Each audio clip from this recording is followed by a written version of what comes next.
Walang kawala sa batas ang tatlong drug suspect sa ikinasang bypass operation sa San Mateo, Rizal. Ang balitang hatid ni Patrolwoman Jevy Marie Famoso.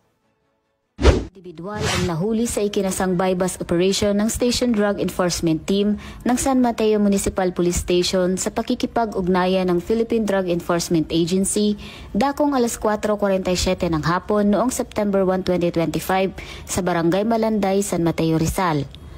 Kinilala ang mga suspect sa alias na Gilbert, Jasmine at Francisco.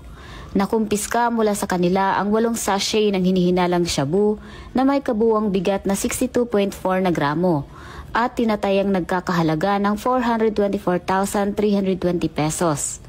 Na-recover din ang isang weighing scale, isang lighter, isang gunting, isang itim na pouch bag, isang pakete ng mga plastic sachet, isang 500 recovered money at isang 500 peso bill na ginamit bilang bypass money.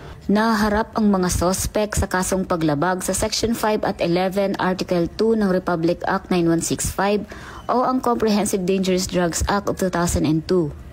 Pinuri naman ni Police Colonel Feloteo E. Gonzalgo, Acting Provincial Director ng Rizal Police Provincial Office, ang mabilis na aksyon ng San Mateo Police laban sa iligal na droga.